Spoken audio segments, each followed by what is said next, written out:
Piers, I find it so bizarre that the onus is always on the Democrats. Thank you. Yes. True. Always on the adults in the room to create unity. Where was everybody for the last 6 years calling for unity when Donald Trump was president? Yes. Wow, we got that talking point over and over again. If anybody's listening to me, I need this, please. If Donald Trump acts like a fascist, it is not the Democrats' fault for calling him a fascist. Thank you. True. Yes. He's gonna say, are you gonna say he's acting like a fascist? And he's gonna say, yeah, he does. He does want to consolidate power in the executive branch. He does want to send the military into American cities. Yes. Acknowledge what he's saying. Yes. No response at all. You have nothing to say to that? Okay, let me bring that to you. Completely right.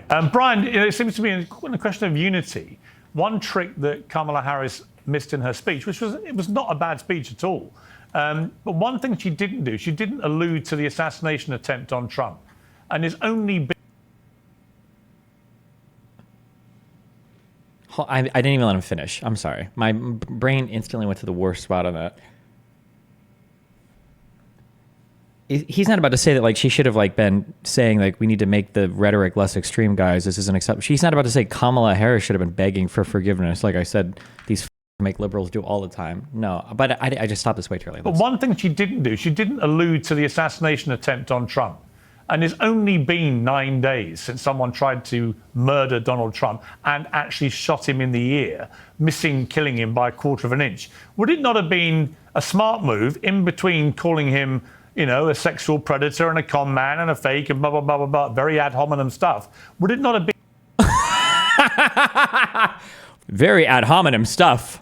In a smart move in terms of unity. Also, wait, a sexual predator, a con man, and a fake, none of these things are ad hominems as well. Keep in mind that when you're voting for president of the United States, the moral character, the moral fiber of that person is pretty important. This is your leader. This is your representative. The idea that like, hey, I don't know if I want this guy representing me as an American because he's a racist or whatever, that's not an ad hominem. That speaks directly to what you might consider an important qualification of being president. Blah, blah, blah, very ad hominem stuff.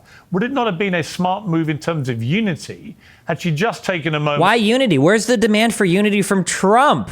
Where's his demand? This is exactly what I'm talking about. Thank you, Piers, for illustrating exactly my point. It's always liberals that are called to do this stupid shit. Stuff. Would it not have been a smart move in terms of unity had she just taken a moment to acknowledge the assassination attempt and say how pleased she was that he survived it, something of that nature? Piers, I find it so bizarre that the onus is always on the Democrats. Thank you. Yes, true. Always on the adults in the room to create unity. Where was everybody for the last 6 years calling for unity when Donald Trump was president? And, you know, as far as the violence is concerned, I feel like any effort to try to pin, again, the onus on Democrats in terms of lowering the temperature in this country is just a testament to the fact that the Republicans are graded on the curve. Remember, it was not the Democrats. While we're talking about political violence, it wasn't the Democrats who laughed at Paul Pelosi being bludgeoned with a hammer. That was Donald Trump. It wasn't Democrats who called for military tribunals for Liz Cheney. That was Donald Trump. It wasn't Democrats who laughed at a kidnapping plot against Gretchen Whitmer. That was Donald Trump. Do the Second Amendment one. Donald Trump. It wasn't Democrats who called for General Mark Milley to be executed. That was Donald Trump. It wasn't Democrats who posted a baseball bat photo with Alvin Bragg and threatened death and destruction if he was charged. So in all of these examples, Piers, it is not the Democrats who've done this. It's not the Democrats who've validated the use of political violence as a tool in this country. And it shouldn't be on the... Hold on. You're making the same moral fiber argument red pillars make, that you're in an open relationship, so you're a poor model for men to follow. Number one, you're not voting for me to be your representative, so it's not even remotely the same thing. Number two, I think I've said 1 trillion times, you should model yourself after me. You can't handle my life, okay? My life is incredibly fucking bizarre, and the open relationship part of my life is like one of the least bizarre things in my life. There's 50 trillion things that make my life way crazier than an average person's life, for good reasons and for career reasons, right? So the idea that like, it's just such a stupid, weird... I understand if you're a Sneeko fan, you're like, every single person whose content I consume has to be 100% in the shape of like exactly what I want a person to be like. I can't listen to any music or watch any content creators or play any video games made by people that don't share my values 100%. Like, bro, you okay? Who've validated the use of political violence as a tool in this country, and it shouldn't be on the Democrats all of a sudden to be the adults in the room. All right, Brian. To a point, Lord Copper, as we would say. No response ever. No response. One of the things that I lack, and I need to go to House MD. I need to go into the operating room. I need to have them remove the part of my brain that has shame. Okay. I envy this, that when somebody challenges me with an argument or says something that I'm incorrect about, I have this weird human-like need to correct it. Or be like, wait a second, I didn't say that, or no, hold on. Piers is shameless. You can just say 20 things and he'll just like roll on through without any response or any acknowledgement whatsoever with what we just said. He just keeps on going. Okay. What's in the room? All right, Brian. To a point, Lord Copper, as we would say in the UK, right? It is the Democrats who for 8 years have screamed that he's Adolf Hitler. That's fairly violent rhetoric. You're comparing him directly to an absolute genocidal maniac who murdered 12 million people, including... Wow, we got that talking point over and over again. If anybody's listening to me, I need this. Please. When Hitler was the leader of Germany, he did not murder 12 million Jews on day one, okay? Stop using that stupid comparison, all right? Even if you wanted to compare Trump to Hitler, that wouldn't be the way, or even if you wanted to say it was a bad comparison, that's not the way to fight the comparison, okay? That's not the way to fight the comparison. If you want to say that Trump is like a Hitler, you wouldn't say, well, has he killed 12 million people? No, Hitler didn't for the first 15 years or whatever of his leadership, of his political career either. Like, why do you keep saying this?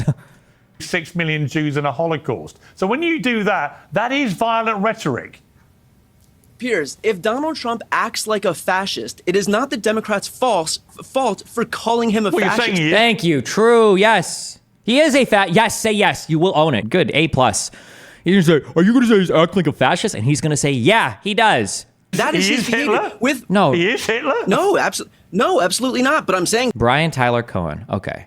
Based, whoever this guy is. He does act like a fascist. He does want to consolidate power in the executive branch. He does want to send the military into American cities. Yes. He does so want you have to no problem comparing him to Adolf Hitler. Deal with the comparison, Piers. Acknowledge what he's saying. Yes. Oh, this is a big dude. My name is... I've probably seen like videos of this guy before. Oh, thank you. Oh, this must be what my mom feels like when she watches the news and all the crazy people say the things that she likes to hear. I am calling him a fascist. That's what I'm doing. Yes. No, you're not going to take no response at all? You have nothing to say to that, Piers? Okay, let me bring that to you. By the way, doesn't J.D. Vance call him out? He didn't. He was equally wrong. And didn't Donald Trump use language like vermin of the people, like basically echoing the? So do you think it's right to compare him to Adolf Hitler? I don't like comparing people to Hitler, but I will say that. But there's a but here. There's a but there. Yeah. Why don't you let him finish his sentence? Here it comes. Yeah. If you talk like a fascist, if you act like a fascist, tell me a little bit about this mass deportation, Piers. Oh, actually, you can help me with this. No, I can help you. I can help you. Oh, hold on. You're my guest here. No, my guest is supposed to represent. One question. I know you're. Anthony Weiner has such good stage presence. But like all great men. Well, no, that's not. Never mind. That was too edgy. Want to play the part of Donald Trump's defender, but let's have the guy that actually I'm playing the part of the moderator. Actually, of the show. Both can do it, or all four of you can do it. Anthony, try and contain yourself. Who was the biggest mass deporter of people in American presidential? Oh my God, he's like a broken record. It's the same like 5 talking points. We're doing this one again? You know Obama's not running for president, right? And now his vice president isn't even running for president anymore. Like, try and contain yourself. Who was the biggest mass deporter of people in American presidential history? Barack Obama. Eisenhower. Barack Obama. Barack Obama. Actually, the last time we had a mass Obama. No, that's not. A lot of people. Yeah, it's not. It's not up for suggestion. It's factual. You asked me about mass deportation. Chief and deporter. No, I'm saying, how's it going to? You want to talk about Obama? You want to talk about Biden? How's the mass deportation going to happen? You're holding up signs at your convention. How's that going to work? Just walk me through it. Well, I just want to understand. Let me ask you again. Who was the biggest deporter of people in American history? I've already done the answer. Which president? Eisenhower. No, Barack Obama. Eisenhower and Operation Wetback had more. Barack Obama deported 3 million people. Ryan?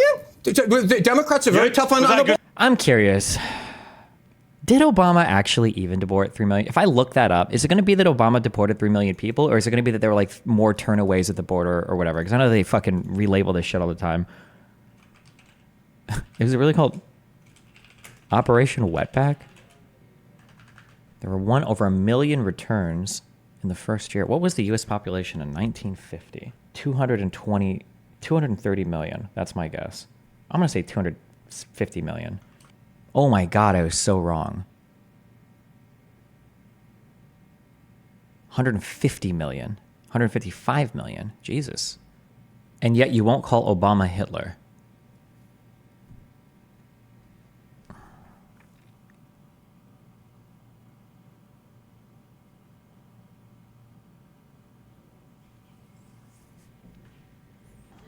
Democrats are tough on the border, no doubt about it. No, they were tough on the border. In the past Biden was good on the border. Thank you. Don't try Thank to say, you. Thank you, pal. I agree with you. Barack Obama, Dianne Feinstein, the late Dianne Feinstein, they were great on the border. So we know how Democrats. We know how Democrats do it. No. How do you guys do it? Sorry, with respect, You've got the poster, but you don't have a candidate with any position. It's not that hard. It's not that hard.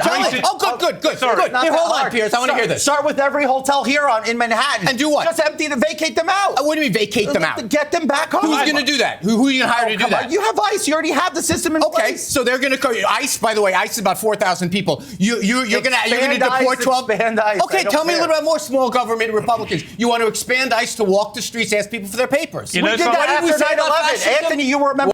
He has such good state. Cuomo does too. Why do they all? Can we just like?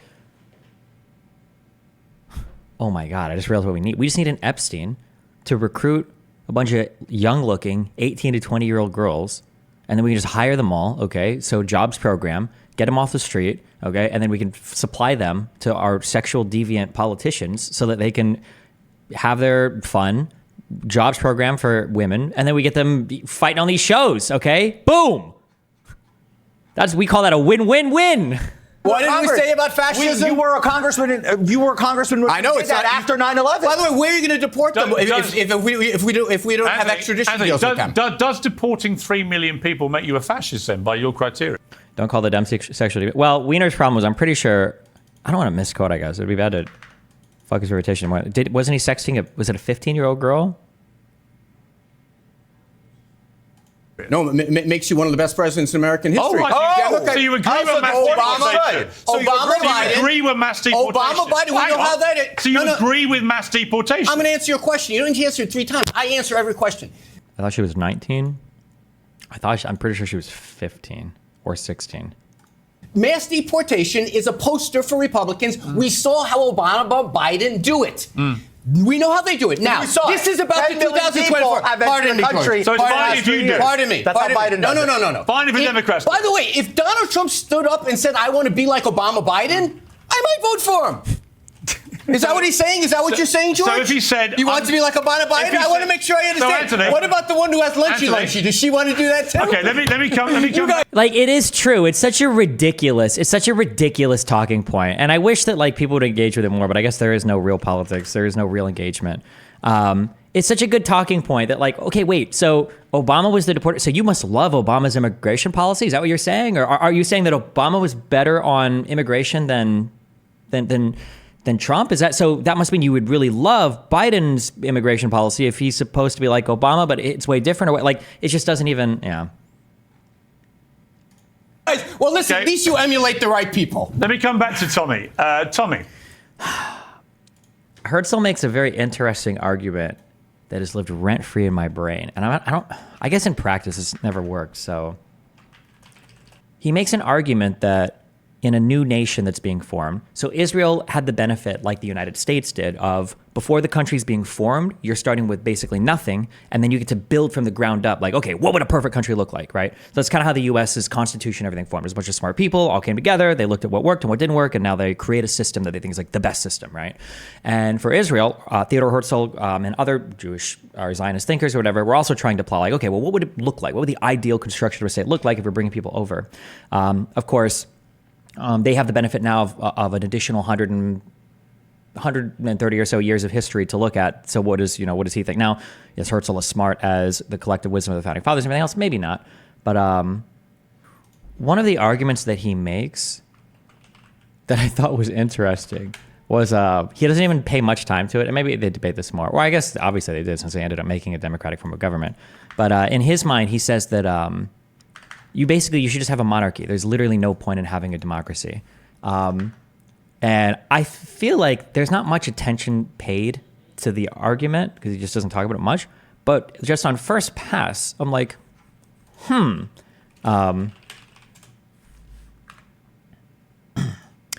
of the great commissions which the society will have to appoint will be the Council of State Jurists.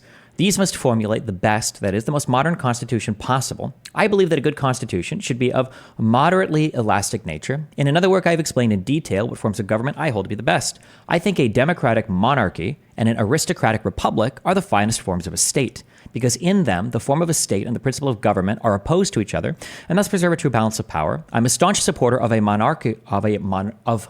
monarchical institutions, because these allow of a continuous policy and represent the interests of a historically famous family, born and educated to rule, whose desires are bound up with the preservation of the state. But our history has been too long interrupted for us to attempt to direct continuity of ancient constitutional forms without exposing ourselves to the charge of absurdity. A democracy without a sovereign's useful counterpoise is extreme in appreciation and condemnation, tends to idle discussion in parliaments, and produces that objectionable class of men, professional politicians. Nations are also really not fit for unlimited democracy at present and will become less and less fitted for it in the future. For a pure democracy presupposes a predominance of simple customs, and our customs become daily more complex with the growth of commerce and increase of culture. Le ressort d'une démocratie est la vérité. I don't know the fuck that said wise Montesquieu. And where is this virtue? Where is, to say, this political virtue to be met with? I do not believe in our political virtue. First, because we are no better than the rest of modern humanity. And secondly, because freedom will make us show our fighting qualities at first. I also hold a settling of questions by the referendum to be an unsatisfactory procedure because there are no simple political questions which can be answered merely by yes and no. The masses are also more prone, even than parliaments, to be led away by heterodox opinions and to be swayed by vigorous ranting. It is impossible to formulate a wise internal or external policy in a popular assembly. Politics must take shape in the upper strata and work downwards, but no member of the Jewish state will be oppressed. Every man will be able and will wish to rise in it. Thus a great upward tendency will pass through our people. Every individual will be trying to raise himself. Hence I incline to an aristocratic republic. That this would satisfy the ambitious spirit of law. It was interesting though, like basically his observation was that why waste all the time in having a class of politicians and in doing political debate, and like the problems are too complicated anyway, like fuck all this bullshit. So like just have like a monarchy basically that is tied with the country, and then have that family basically trained to rule, and then they do all the ruling. Maybe you have like some aristocratic republic, like a body of representatives that do that. But I just thought it was an interesting, because then I wonder for the U.S. I was like, man, we do waste a lot of time debating politics, but maybe it's good, maybe it's not good. I can't tell all the time.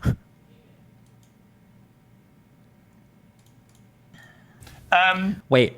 Did you see that Anthony Weiner's dick pics reopened the Comey investigating Hillary Clinton 11 days before the election? That wasn't even the big deal, my friend. The big deal wasn't that Anthony Weiner's dick pics reopened the investigation. There are two big deals about that. One that gets talked about, or I'm sorry, neither gets talked about. The first is that Comey announced it. One is that Comey announced that they were reopening the investigation, which was a really big deal. The FBI's never make statements like this. So that was one big deal. The second big deal was Hillary said that she'd lost a lot of emails out of the server, that a lot of them were deleted. Her administrator guy said that he deleted them, and that's why they were gone. And opening all of those emails on Anthony Weiner's computer were a bunch of emails that the FBI hadn't gone through. So if it was the case, as Republicans said so many times, that they intentionally deleted those emails because there was something to hide, nothing came out of the computer that was like bad or compromised or anything horrible. Just as a heads up, but nobody talks about that either, so. Well, listen, at least you emulate the right people. Let me come back to Tommy. Tommy, it does make me laugh when I hear Anthony talk about fascism, and one of the criteria is mass deportation. What? Mass deportation is not a requirement of fascism, but it's a likely byproduct to somebody.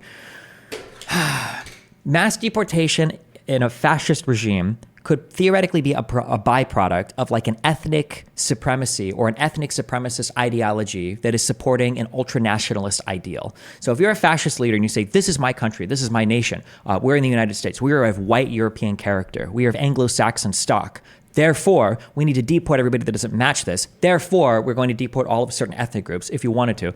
That's what would make it fascist. Enforcing border security doesn't make you fascist. Or just saying that, like, we're going to deport, even if you wanted to deport all illegal immigrants. But also, by the way, Donald Trump being a fascist has nothing to do with him wanting to deport illegal immigrants either. That's not a fascist policy. I'm trying to think, did Brian on the Right kind of say that? I don't remember.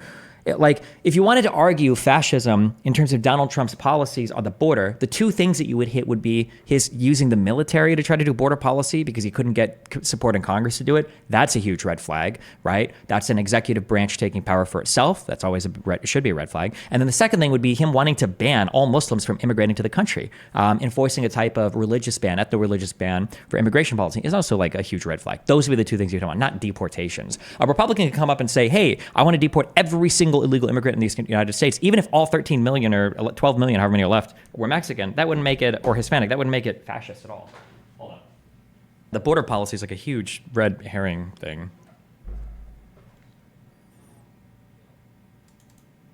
Made me laugh when I hear Anthony talk about fascism, and one of the criteria is mass deportation, and then he salutes Barack Obama for being the greatest of a bunch of police officers to walk the street. Don't misquote me, Piers. Tommy, for being the biggest mass deporter in the history of the United States in terms of any president, which he was. 3 million people he deported, right? So mass deportation is fascism if Trump plans it, but if it's done by Barack Obama, it is a magnificent thing which Trump should aspire to do. I can't quite follow that, can you?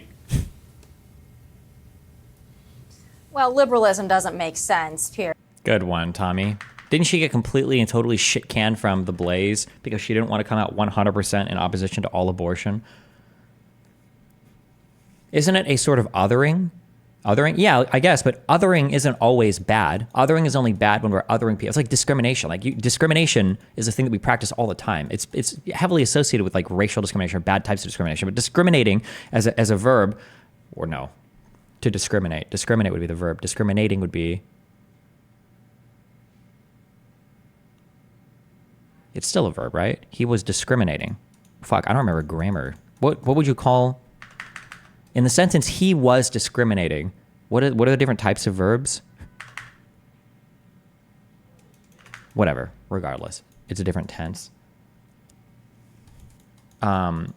Imperfect? Is it the imperfect tense? I don't remember. For instance, like all women's gyms discriminate against men, right? But that's an okay type of discrimination. Schools, especially grade schools, tend to discriminate based on age, right? You're sorted into grades based on your age. Like this, and othering people is also okay too, right? Like, othering and discrimination goes pretty close together. Like an illegal immigrant is an illegal immigrant. Probably, there's nothing wrong with that. When you punish people or send people to detention, that's kind of like othering them. But I mean, like, it's part of the punishment. It's not necessarily a bad, yeah.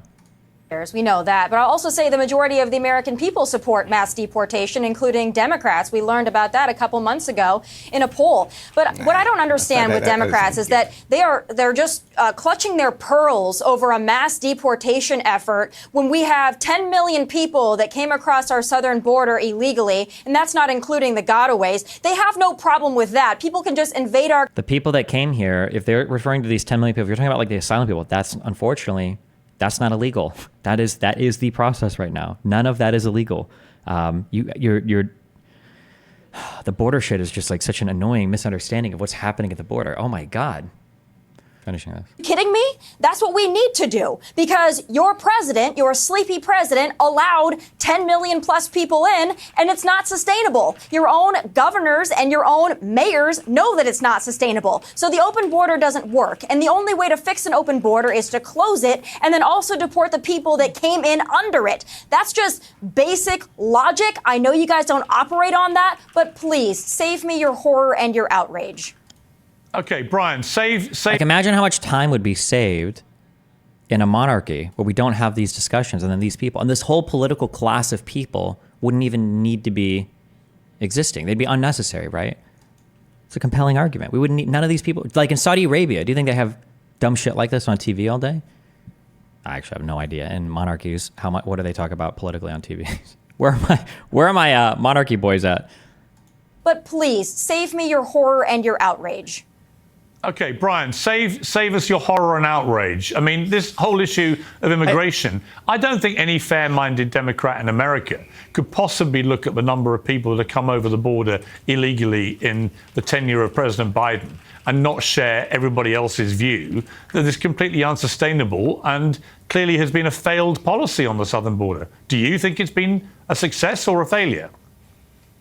Well, all of this might suggest that we need some legislation on the border. And in fact, we had 3 senators, Kyrsten Sinema, Chris Murphy, and Republican James Lankford, negotiate a border bill that was not only the most conservative border bill that any Democrat could have signed, but it had no comprehensive immigration reform, which is historically the absolute condition that Democrats require. Instead, it had Ukraine aid that was attached to it, which passed anyway, which means there was nothing that the Republicans gave up.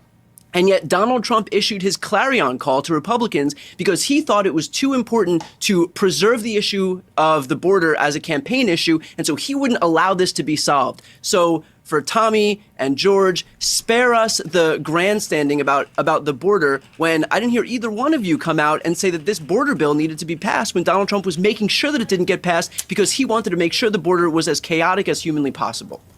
Also, you need to add that when this is said, none of this is like, well, this is probably what happened, or like it seems obvious. This was just like openly stated.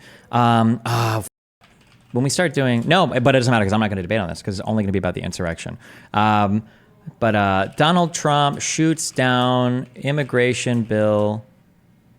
None of this was like a top secret. None of this was like behind closed doors. Yeah, we watched Ted Cruz talk about it. I should just have like a link saved for this. But like, yeah, like Donald Trump was like very open about like, guys, we're not passing any legislation until I'm president again. Like border. Like the idea that you could pretend that you give a about the country while you're playing games like this is so stupid.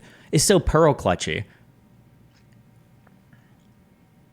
Senate GOP leader Mitch McConnell acknowledged in a private meeting on Wednesday that Trump's animosity toward the yet-to-be-released border deal puts Republicans in a serious bind as they try to move forward on the already complex issue. For weeks, Republicans have been warning that Trump's opposition could blow up the bipartisan proposal, but the admission from McConnell was particularly striking, given that he has been a chief advocate for a border Ukraine package. In recent weeks, Trump has been lobbying Republicans, both in private conversations and in public statements on social media, to oppose the border compromise being delicately hashed out in the Senate, according to GOP sources familiar with the conversation, in part because he wants to campaign on the issue this November and doesn't want President Joe Biden to score a victory in an area where he's politically vulnerable. Like, none of this is... What does it say that Republicans are listening to? Well, what shocking that politics plays a role in this building? Absolutely shocking. I can't imagine that's the case. Ukraine is on the line. But the reality is that we have a crisis at the border. The American people are suffering as a result of what's happening at the border. And someone running for president ought to try and get the problem solved, as opposed to saying, "Hey, save that problem. Don't solve it. Let me take credit for solving it later." No, I just spoke to Senators James Lankford and Senator Chris Murphy, 2 members who have been trying to negotiate that bipartisan immigration deal. They say they're still going to try to cut a deal. They said, and Murphy told me, next 24 to 48 hours will be critical to see if there's any viable path forward. But Dan, as you know, even if they cut a deal, they got to put it together, put it on the floor, get the votes. That means Republican votes that would require 60 in the United States Senate. Then the Republican-led House, which is very much aligned with Donald Trump's position on the issue, which is why so many people are bracing for the reality that Donald Trump may have killed this. Decisions, 3 decisions caused this crisis, all made the first week of his presidency. He inherited the lowest rate of illegal immigration in 45 years, and his first week as president, he halted construction on the border wall, he reinstated the disastrous policy of catch and release, and he pulled out of the unbelievably successful Remain in Mexico agreement. That caused this explosion. It also means Joe Biden could solve it tomorrow. How would he solve it tomorrow? By reversing those 3 decisions, and you would get, once again, a secure border. Joe Biden doesn't want to secure the border. Kamala Harris doesn't want to secure the border. Chuck Schumer doesn't want to secure the border. And this bill was designed not to secure the border.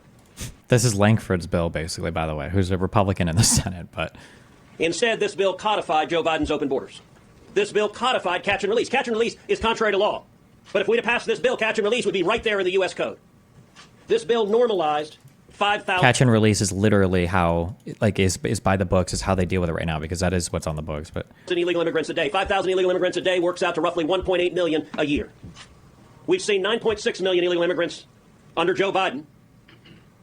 Apparently, the Republican position was going to be, we don't like your 9.6, but we're okay with 2/3 of that illegal immigration. That was ridiculous. This bill gave work permits to illegal immigrants. This bill gave government-funded lawyers to illegal immigrants. Yeah, I mean, how do you process asylum claims? I mean, what else are you going to do? Yeah, I don't know. It's dumb. Okay. Sorry. Boom, boom, boom, boom.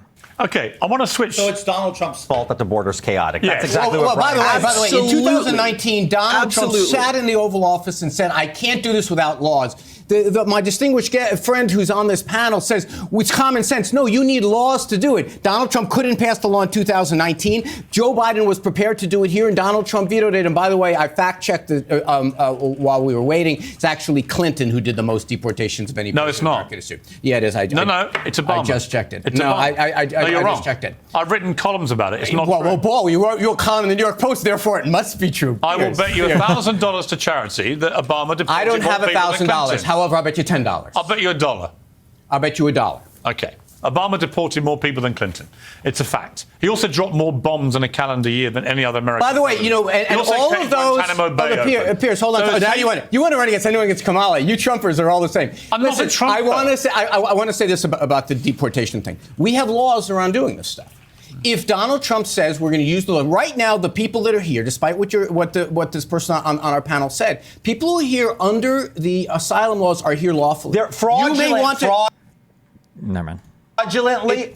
They have to be adjudicated. When they're here under the asylum claims 9 years back, people are walking into the United States. George, for 9 I can years say now. this because you were there later than I was. You did nothing to increase our capacity to throw out people in asylum. That's what the compromise was about. I was a big advocate to double our immigration judges so that we can double the process. In that case, on this issue, you'd be better than Trump on immigration. Congratulations. All right, George Santos is better than Trump. That's a good way to end that particular part of this. I'll take the win. We're running out of time, but I want to go to Tommy quickly just to talk about this issue of Benjamin Netanyahu coming to address. Wait, how is Santos?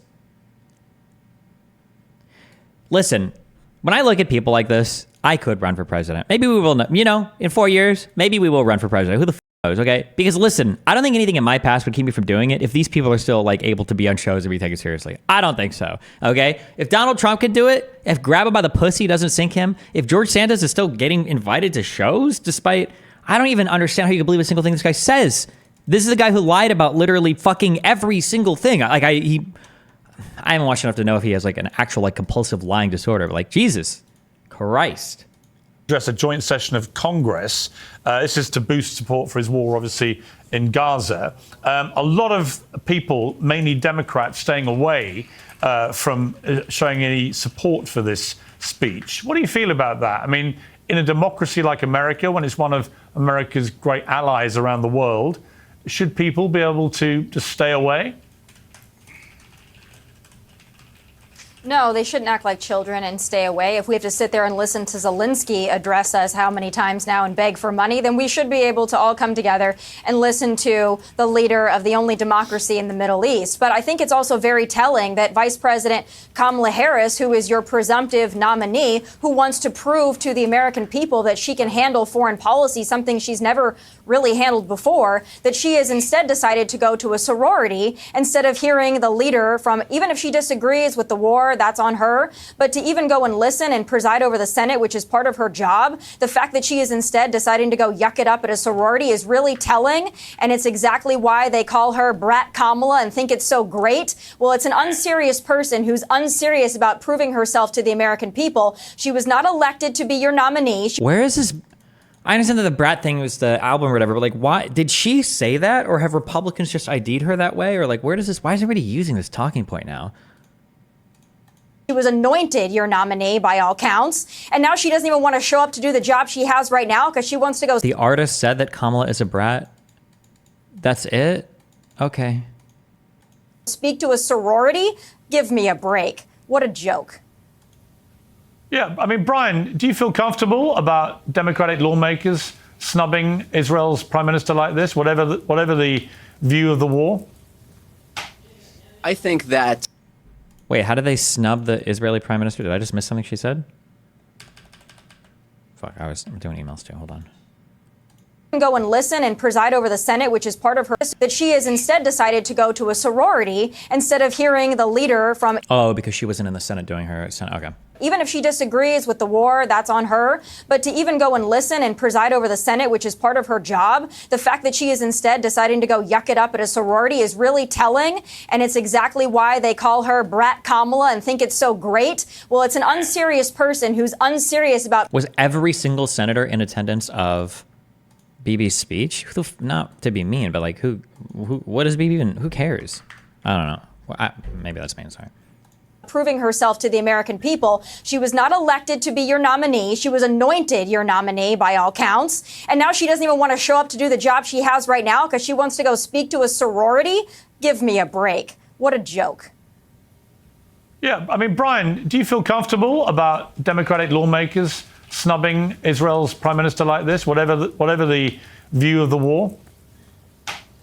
I think that as far as Benjamin Netanyahu is concerned, I think that he is focused on his own self-serving interests. I think that the Democratic Party recognizes that. That is why he's become such a lightning rod, because this whole thing is about prolonging the war to help himself. Okay. We're going to wrap now. So, final word to you guys sitting here. Thank you. It's been great. It's my by the way. Thank you. Really enjoyed it. Really enjoyed the debate. Where's this going to wash up, do you think, in November? Look, I'll say this.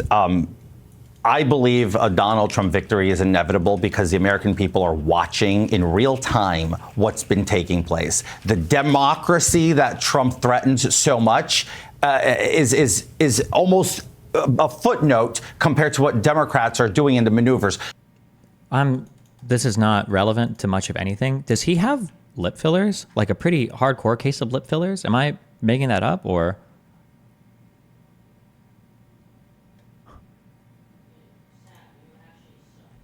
He's a queen? What does that mean? Is that a gay term? I don't even know. Look, I'll say this. I believe a Donald Trump victory is inevitable because the American people are watching in real time what's been taking place. The democracy that He's literally a drag queen. Oh, okay. Trump threatens so much is almost a footnote compared to what Democrats are doing in the maneuvers. Donald Trump is not running against a candidate. He's running against an entire system, a system that is willing to do whatever it takes to take him out. They are cheating, stealing, and lying all across, making sure that they can absolutely keep hold to power. Just look at what they did. Not a single Democrat vote from the primary was taken into account. They did not allow an open process. And the one telling thing is Obama not endorsing Kamala and asking for an open primary, open convention signals that I think he's still sane. And to compare that to Hillary Clinton and whatnot, look, Hillary Clinton is a has-been that has absolute no say. So my take is Trump wins this inevitably. Okay, Anthony, two questions.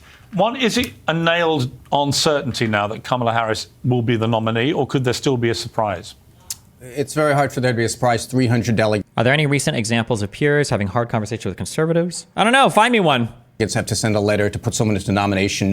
There's no one to take the nomination. There's no one who wants the job behind it. It's going to be her. And will she be officially confirmed at the convention? No, it's going to happen sooner. It's going to happen sometime next week. They're going to do a virtual roll call to accommodate some shenanigans going on in Ohio. And then pretty much this whole race, sort of ticks along. The Democrats have their convention. It'll be... It's Candace Owens' convo, right?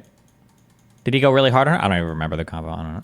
A celebration of Kamala, a rail behind her. Yes. And then after Labor Day, then we get into the serious stuff running up to the election. Is that really what's going to happen? Traditionally, the polls don't mean much until after. You're right, till after the conventions, after Labor Day. You see a lot of bumps now. A guy got, one candidate got shot. You had a convention. You had changes. So I wouldn't pay too much attention to the polls, but you're probably right, after Labor Day. And who do you actually believe is going to win? I believe in 2016, the focus was on Hillary Clinton, and she lost. I believe in 2020, the focus was on Donald Trump, and he lost. I think it's going to go back to now being on Donald Trump again, a reminder of what that was like, and I think Kamala wins. And do you think if it had been Biden against Trump, that Trump would have beaten Biden? Yes. So you think it's been a really transformative switch? This has been a really good week for us, yes. After 25 days of just horrible since the debate. Guys, thank you very much. Let's do it again. I've really enjoyed it. Thank you very much. And thank you both to Tommy and Brian as well. It's been a terrific panel. I appreciate it. What's your opinion on breaking points? Do you feel they're good at criticizing both sides more evenly? They're just anti-establishment dipshits. So they'll probably criticize both sides whenever it's an establishment opinion to criticize, but nothing of value comes from that platform, I think. And I regret that. Oh. So everybody who comes on this floor and says our border's broken, we should do something about it, you're absolutely right. And unfortunately, we didn't get there. President Trump opposed a Senate bill. We couldn't find a better way forward that would get 60 votes. I hate that, but now we have to deal with what's left for us to take care of in the world. So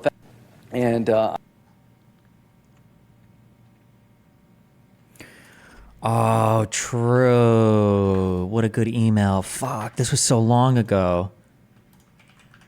Why do you send me an amp link? Is this gonna work? Anybody remember the Gabrielle Giffords shooting? Wasn't this a congresswoman who just like somebody walked up and shot her in the face? I don't know if I think she survived, didn't she? The U.S. was tonight seized by a fierce debate over whether inflammatory right-wing rhetoric was to blame for a shooting spree in Tucson, Arizona? Tucson? Tucson. It's just Tucson, right? Hey guys, and welcome to City Geek. Today we'll be talking about the southwest city of Tucson. Yeah, Tucson. Okay, Tucson. Arizona that targeted Congresswoman Gabrielle Giffords, left 6 dead. Giffords, 40, remains critically ill in hospital after being shot through the head, but is expected to live. Criticized Sarah Palin last year for putting her and 19 other Democrats on a hit list of districts, each shown as being in crosshairs. Oh, I remember this, bro. And then people... When people do that, they've got to realize there are consequences to that actions, Gifford said. Palin today distanced herself from the shooting, as did leading figures of the Tea Party movement. Conservative bloggers accused liberals of seeking to exploit the attack. Wasn't this list never public, though? It's 1-to-1 to the private donor meeting? No, I thought this was I thought this was a commercial. Am I wrong? I thought that they had a Bullseye commercial Giffords. Am I making this up? Or am I thinking of a different commercial? I feel like there's a commercial where they like do this to like 5 or 10 different like no, the Biden comments aren't public. Yeah. But I thought this was a publicly aired commercial. That was for Nancy Pelosi. Oh shit. Okay, maybe I'm thinking of another conservative commercial. Wait, hold on.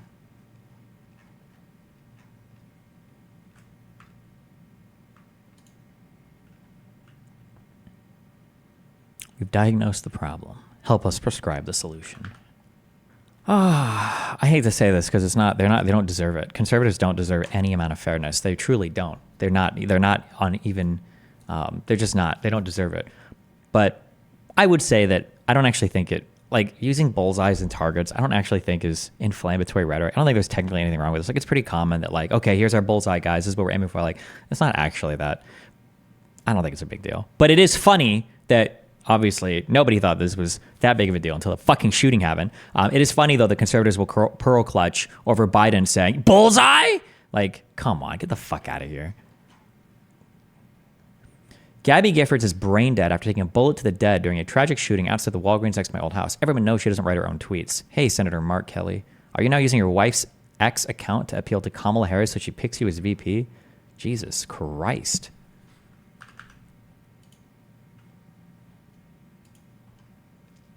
Former Congresswoman Gabby Giffords shot. You know, you can tell she's brain dead because she is willingly playing the French horn in a commercial. This is something you're supposed to be ashamed of. Just kidding. I'm sorry.